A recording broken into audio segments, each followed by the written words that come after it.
Amen. Tell your neighbor, that neighbor, Elder Nana has been given 40 minutes to preach this message. So we're going to see what we can do. Amen. Today I want to share with you a word that God has put on my heart, and that word is called the big picture. Tell your neighbor the big picture. And you know, as the praise and worship team was singing that song, the Lord was starting to minister to me that when you realize how big and how great God is, you realize that God is a God that thinks ahead of things. And sometimes I think what we struggle with is we want to get into God's mind, but we cannot comprehend and understand how God thinks. So it frustrates us. Am I the only one that sometimes it frustrates? You are frustrated for serving the Lord? It frustrates us because you want to understand, God, what are you doing? What is all this about? But the Lord told me to talk about this message, and I actually preached this message at our sister church. And the Lord said to give this same message to Frederickcitychurch. And the Lord gave me just a few more things to add to this message. And the message is the big picture. Today, I want you to get the big picture of what this work is about and understand that God didn't just come from heaven to come and die for us just because he was bored. But there was a bigger picture and a bigger issue going on than many of us know. So today I want us to kind of like go back in history a little bit. And I want to talk about something that we rarely hear in the churches. And that is the fall of Satan and the rebellious angels. Hallelujah. So we're going to look at Ezekiel chapter 28. And I'm not going to break this down right now, but I want us to read it. Ezekiel 28, 12 to 19, and Isaiah chapter 14, 12 to 15. And then we're going to come back to it. But if the Bible is yours, there are some places I've highlighted, and you can also highlight the same thing. But we're going to look at Ezekiel chapter 28, verse 12 to 19. It says, before this particular verse comes into place, Ezekiel was being talked to by God, and there was a country called Tyre. Back in the days, this country was very popular. Like it had a lot of commerce. It's what we can consider like America back in the days. Many people traded with this country, and this country was very popular for its trades, and it became rich because of that. And then the Bible says, as God was talking about this country called Tyre, it says that while God was speaking about this country and how pompous or how proud it has become, it didn't consider God as anything. And so while God was talking about this country, all of a sudden in the verse 12, God transitioned from talking to a human king or a human president, and God transitions to talk about a being that wasn't a human. So in the verse 12, God says, "Son of man, sing this funeral song for the king of Tyre. Give him this message from the sovereign Lord. You were the model of perfection, full of wisdom and exquisite in beauty. You were in Eden, the garden of God. Your clothing was adorned with every precious stone, red carnelian." I skip all of that, so if that's your Bible, you can underline. I'm not going to mention all those jewels. So the Bible says that God had put these jewels in this being. It says, all beautifully crafted for you and set in the finest gold. You were given, it says, they were given to you the day you were created. I ordained and anointed you as the mighty angelic guardian. You had access to the holy mountain of God and walked among the stones of fire. You were blameless in all you did from the day you were created until the day evil was found in you. Your rich commerce led you to violence, and you sinned. So I banished you in disgrace from the mountain of God. I expelled you, O sovereign, almighty guardian, from your place among the stones of fire. Your heart was filled with pride because of all your beauty.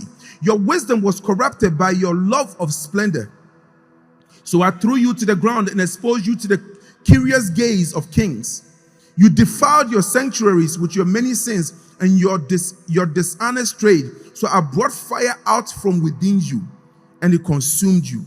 I reduced you to ashes on the ground in the sight of all who were watching. All who knew you were appalled at your fate, and you have come to a terrible end, and you will exist no more.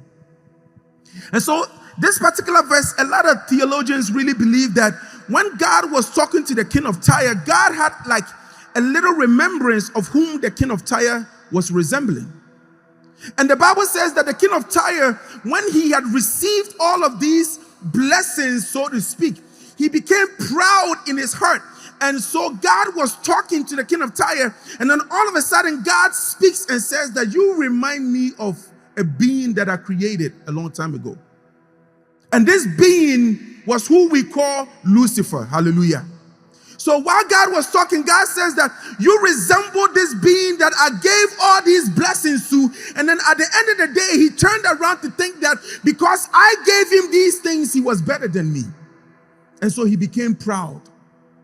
And so God gives us a little history of things of how Lucifer fell. And then if you look at Isaiah chapter 14, verse 12 to 15, Isaiah actually mentions who this being is. Now, I want you to keep in mind that Isaiah in the book of Ezekiel, they were at different places at different times. But God is giving us a little history of what happened and why we need to look at the bigger picture of this walk that we call Christianity. So in Isaiah 14, verse 12 to 15, God was talking to the king of Babylon, and he was talking about the destruction that he was going to bring to Babylon and what was going to happen. And then in the verse 12, he says, how you are fallen from heaven, O Lucifer, son of the morning. How you are cut down to the ground, you who weaken the nations. For you have said in your heart, I will ascend into the heaven. I will exalt my throne above the stars of God. I will also sit on the mount of congregation on the farther side of the north. I will ascend above the heights of the clouds. I will be like the Most High. Yet you shall be brought down to Sheol, to the lowest depths of the pit. Hallelujah. So what does all of this have to do with the big picture?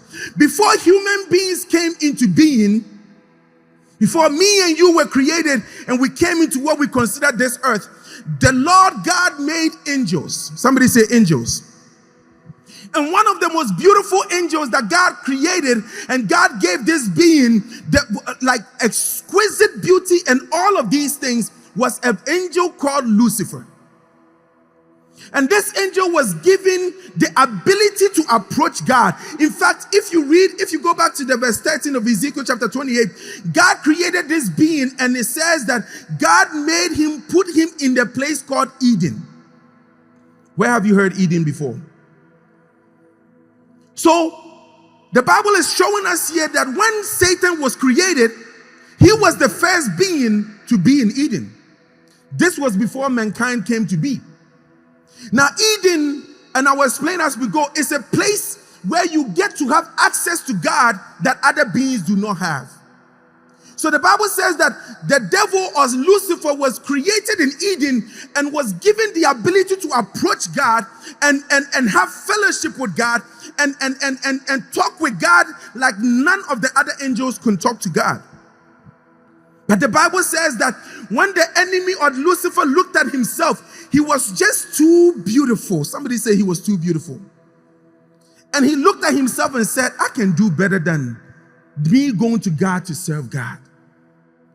I can do better. I can let other beings serve me. So the Bible says that your rich commerce led you to violence and you sinned.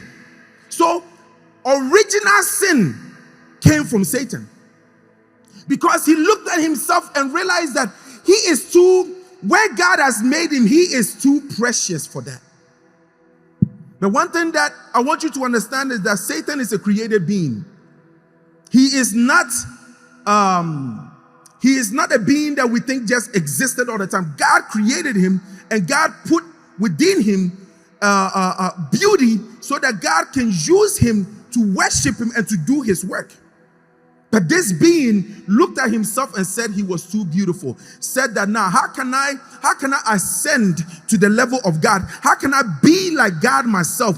And when he was thinking about this, he did not just think about this by himself, but he decided that he was going to get other angels to follow him. And I always say that the Bible doesn't give us a clear picture of how the world was before human beings came in, but it gives us enough glimpse to understand that angels were created to serve God, but Satan or Lucifer, who was initially the main angel who was before God, decided that he was so precious, decided that now I want to make myself God. I want to receive the worship that I give God. I want to do what the other angels are giving God. So he spoke to the other angels. So in Revelation chapter 12 verse 4, it says, and his tail drew the third part of the stars of heaven and did cast them to the earth. And the dragon stood before the woman, which was ready to be delivered, for to devour her child as soon as it was born. The main thing is, it says, and his tail drew the third part of the stars of heaven. The question I ask myself is, what did Lucifer tell the angels so that they can rebel against God? What did he tell them so that they can say that we have seen the glory of God and we will still rebel against God? I hope somebody is listening to me. What did he say to them? And the Bible tells us, if you piece in Isaiah, Ezekiel, and Revelations, you get a glimpse that there was first pride. Pride brought forth sin. Sin brought forth rebellion. Rebellion brought forth angels who stood before God and decided to rebel against God. And God said that now you think you're going to dethrone me? I created you. I'm going to first dethrone you. And God kicked him out. So I want us to look at, how were angels created? How were angels created? In Psalms 104 verse 4, David writing says, who maketh his angels spirits, his ministers a flaming fire. Now, the word maketh in the Hebrews is in the Hebrew is asa. To do, to fashion, to accomplish, or to make. So God fashioned angels. It says, who make it his angel spirits. Angel spirit is a word in the Greek or the Hebrew called ruach, meaning wind, breath, and a spirit, a being that doesn't have a physical body like me and you. So angels are fashioned spiritual beings. It says his ministers, and minister is sharath, meaning to minister, to serve, and to minister to. So when God made angels, the whole assignment of angels were to minister to God. So the devil was the chief architect of angels who went before God to serve him. But he got it too much into his head that why am I the one leading or ushering these angels before God to minister to him, when I can be the one to be ministered to? And it says, a flaming fire. Now, the word flaming is lahat, to burn, to blaze, to scorch, to kindle. So these beings are made with fire, or made as a being that they just, like their consonance is a being that is always burning. They are scorched. And fire is obviously fire, but it's ash, which means fire. So a supernatural fire. So these beings were created in eternity and not in time like me and you. And you understand very soon why this is important. So when you look at angels, they were created in eternity, formed with fire, and God used them as ministering angels that were ministering to him. And Lucifer was the main architect who was supposed to lead these beings before God. But his beauty got to him, and he decided that he wanted to rebel against God. But the Bible says that God threw him aside. And before God threw him aside, the devil did not go by himself. He took 1/3 of the angels. Brothers and sisters, there are billions of angels. Billions. So if you took 1/3 of them, those of you who like math, calculate that. So we are looking at how angels are created. And then I want us to look at how human beings are created.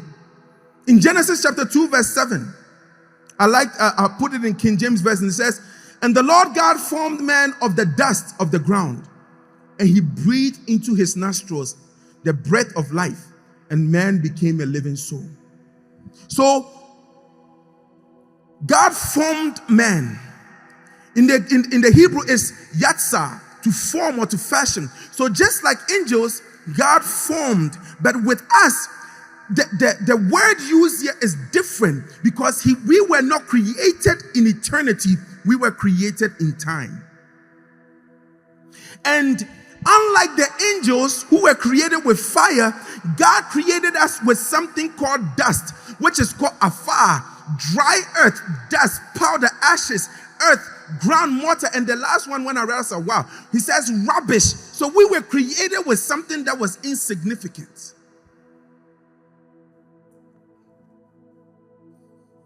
And then God breathed into man. Now, this one I had to be very careful because when I was pronouncing, I was like, yeah, let me be very careful how I pronounce this. It's called nafar, to breathe, to blow, to seethe. And when I looked up the word seethe, it means like an excitement, something that gives you excitement, but you do it in violence. And so God was excited to breathe into man, and he didn't just breathe into man. If you look at the last one, it says, give up or lose life. So God's excitement in trying to create man, he even lost a part of himself, so to speak, to put it for us. He lost a part of himself to put his life in us. And then we became soul, which is nafesh, to be able to that means we have a mind. That means we have our own character. That is why if you're a mother here, you can have twins and you can realize that they are both different. So God gave us a soul. We have a mind and a heart of our own. Now, God put us into Eden. Now, before I get to this, the devil was put into Eden, a place that is considered the pleasure of God. The pleasure of God means that the ability to approach God and have a conversation with him. The devil had that chance to have that pleasure of God, to be able to approach God in a way that other beings, there were a lot of angels that were created, but not all of them had the pleasure of God. I hope you guys understand what I'm saying. They didn't have the ability to just approach God anyhow. The devil had the ability to approach God and talk to God and experience God in his glory. And then after that, he goes before the other angels and tells them what the Lord has told them to do or to minister. But he got too high of himself, as I already said, and he was thrown down. Now, we have heard that the angels are created with fire. But in the midst of all of this, when the angels rebelled, God decided that I created these beings who are perfect. I created these beings who are made with fire. I created these beings who are excellent. But yet, they rebelled against me. So in this case, I am going to create a being who is less insignificant to the ones who are made with fire, and I'm going to make them serve me better than the ones who are made with fire. So God created us as men. And the being who was perfect and was put in Eden and rebelled against God, and God destroyed it, God then decides in Genesis chapter 1, verse 1, in the beginning, the Bible says that there was void on the face of the earth. I am here to tell you that the earth existed before mankind came. And when the devil rebelled, God destroyed the earth. And then God decided that, you know what? I am going to create a being out of the destruction. Because if you read Isaiah, it says, so I brought fire out from within you and it consumed you. I reduced you to ashes on the ground in the sight of all who were watching. You will ask yourself, who were watching? Is the other angels who stood before God. All who knew you were appalled at your faith. You have come to a terrible end and you will exist no more. So the place of Eden that God created for the devil was destroyed. But in Genesis, God decided that he was going to do something different. Somebody say something different. And so he decided that I'm going to create a being that may be insignificant compared to you, but I'm not just going to create them, but I'm going to create them in the place that I kicked you out of. So in Genesis, we see that God comes and he says that he's going to a place, the earth was void, and the Spirit of God was on the waters. And we all know that it says, let there be light, and there was light. So the Spirit of God comes down and creates a whole new earth. And then the Bible says that he creates a place called Eden. And then he puts man in Eden. And then when he puts man in Eden, the purpose of man was to serve or to be in Eden, to keep it. And I'm here to tell you, church, that what the devil lost is what God gave us. And the devil wanted to be like God. The devil wanted to kick God out. The devil wanted to be the one who created all the things. The devil wanted to be the one who received the worship. But God created man and put man in the exact place that the devil had, but because of his rebellion was kicked out. And God made man and put man in that place. But you know what makes the enemy pissed? He wanted to have control. He wanted to have governance. He wanted to do all the things that God had. But then God creates me and you, made of dust, made of rubbish. And then what does God do? God says that, man, I give you control of all of these things.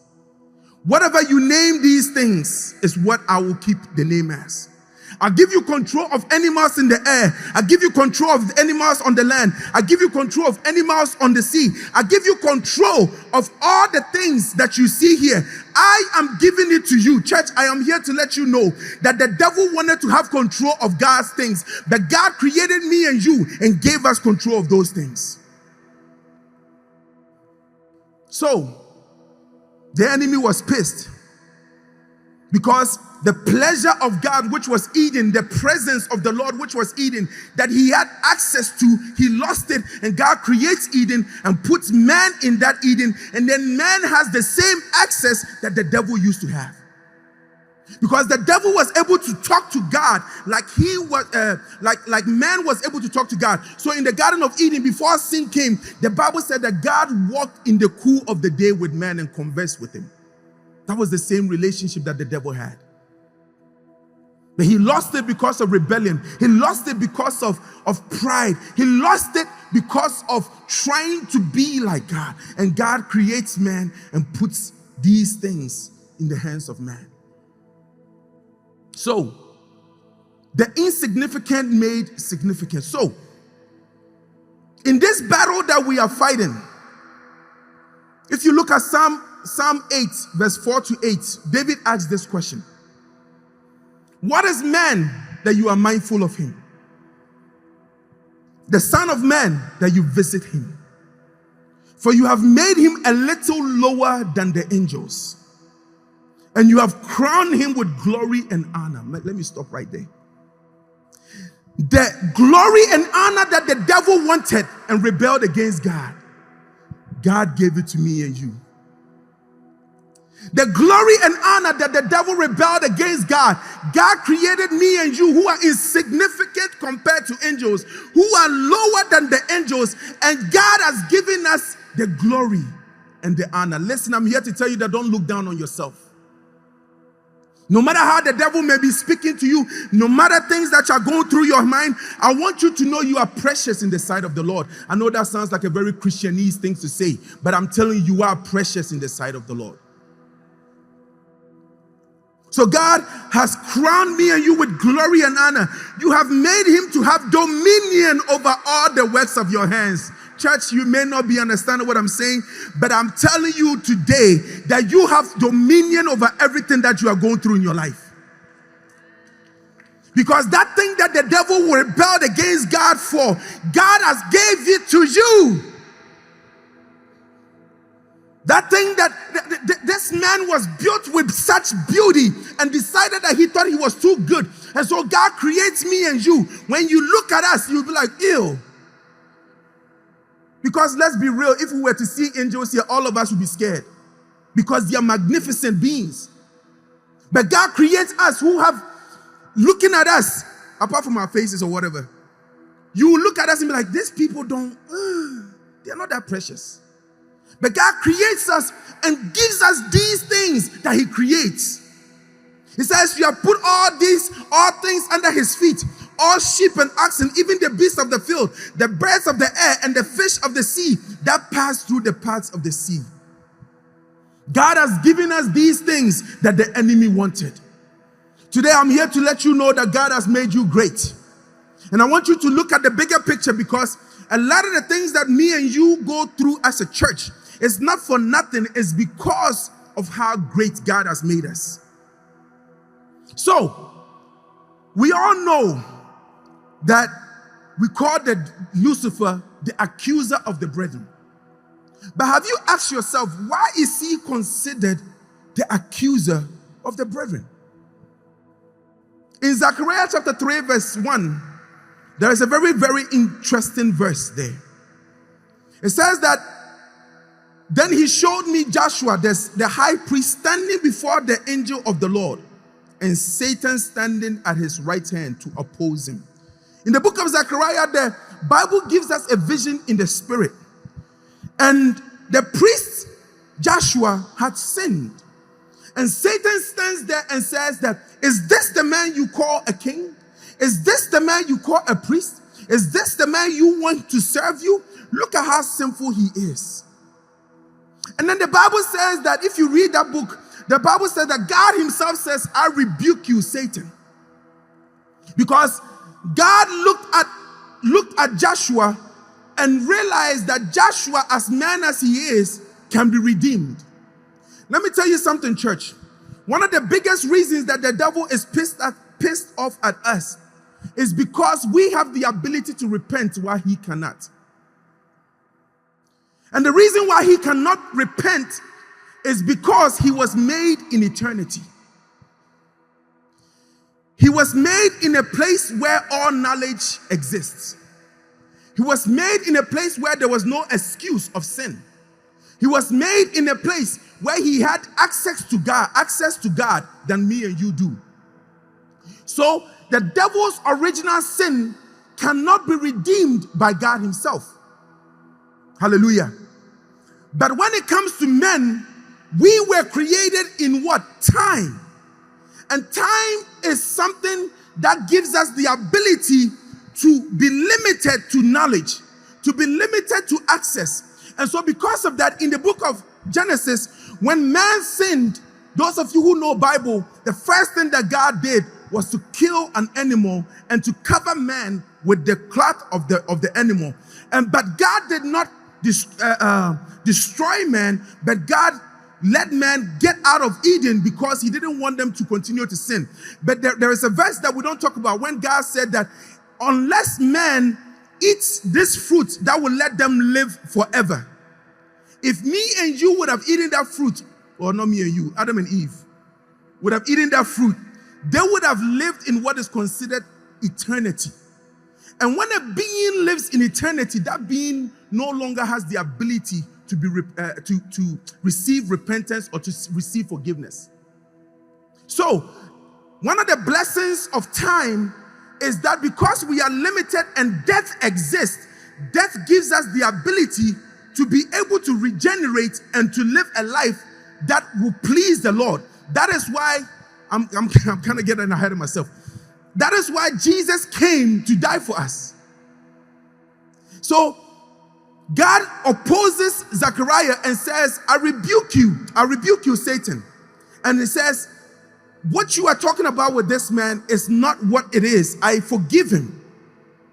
In Job 1:6-11, we know that Satan comes to God and says, God says, have you considered this man, who lives righteously? And the devil says, is there not a reason why Job respects you? Because you've blessed him. You've given him everything. So take it all away. If you take it all away, this man is going to curse you. And so when he did that, the Bible says that Job did not sin against God, because the devil is always out there to accuse men, to find faults for us so that we can get the same punishment that he got. So his agenda at the end of the day is to bring men before God and say, look at what they have done. They are sinning. They are in the church. They are fornicating. They are in the church. They are lying. They are in the church. They are gossiping. Because his sentence is eternal, but our sentence is not eternal. So he's trying to find a way to get us to fall into the same sentence that he is in. But God is a merciful God. Hallelujah. And God always finds a way for human beings to be forgiven. God always finds a way for human beings to be forgiven. So Satan's goal is for us to lose track of our goal. His goal is to make sure that because he has sinned and fall short of the glory of God, how does he make sure that men also fall short of the glory of God? And that is why we struggle with a lot of things that we are going through. That is why there's a lot of temptations, there's a lot of trials, there's a lot of things that come our way, because the goal of the enemy is to make sure that you don't gain the final destination that God has for all human beings. So in Hebrews chapter 1, verse 1 to 4, it says, God, who at various times and in various ways spoke in time past to the fathers by the prophets, has in these last days spoken to us by his Son, whom he has appointed higher of all things, through whom also he made the worlds, who being the brightness of his glory and express image of his person, and upholding all things by the word of his power, when he had been by himself purged our sins, sat down at the right hand of the majesty of on high, having become so much better than the angels, as he has by inheritance obtained a more excellent name than they. What does this mean? I'm here to let you know that the thing that the enemy wanted from the Lord and got kicked out from, through Jesus coming and dying for us, God has not just gave us these things, but we are co-heirs with Jesus if we believe in him. To be a co-heir means somebody that has a treasure that belongs to you as well as that person. So Jesus owns the world. Jesus created the world. Jesus created the universe. Jesus is going to rule for eternity. And he's not just going to rule for eternity. He has decided that if me and you believe in him, we also have that same access of ruling. So the enemy's plan is for us to lose go of this, to know that we are co-heirs with Jesus Christ, that what belongs to Jesus belongs to you. Hallelujah. That's why Jesus says that whatever you bind on earth shall be bound in heaven. Whatever you loose on earth shall be loosed in heaven. It means that the authority that has been given to Jesus has been given to us. And this authority was the authority that the devil was looking for. So how can he get us as a church? How can he get us as individuals not to receive this authority? By us feeling like we are filth, by us feeling like we are not worth it, by us living in a lifestyle that doesn't honor the Lord. But church, I am here to let you know that you have the same inheritance that has been obtained by Jesus Christ if you live in a way that honors the Lord. If you live in a way that honors the Lord. If you live in a way that honors Jesus, what belongs to Christ belongs to you. What belongs to Christ is yours, because you have the same inheritance that he has. So the enemy is trying and is doing all that he can to make us lose track of this calling that the Lord has put on our lives. Satan's goal is for us to lose track of our goal. Romans 8:15-17. For you did not receive the spirit of bondage again to fear, but you received the spirit of adoption, by whom we cry out, Abba, Father. The Spirit himself bears witness with our spirit that we are children of God. And if children, then heirs of God and joint heirs with Christ. If indeed we suffer with him, then we also will be glorified together with him. Do you know that one thing that the angels cannot do is to call God Father? We have the ability to call God Father.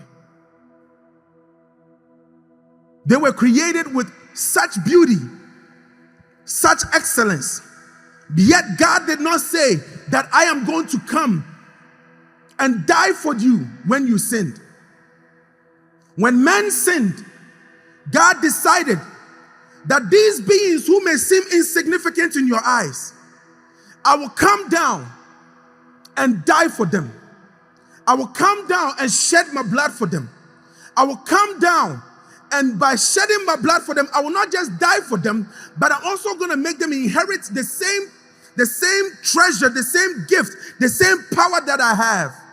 And I'm not just also going to come there and die for them, but I'm going to give them the ability to be adapted, and secondly, to call me Father.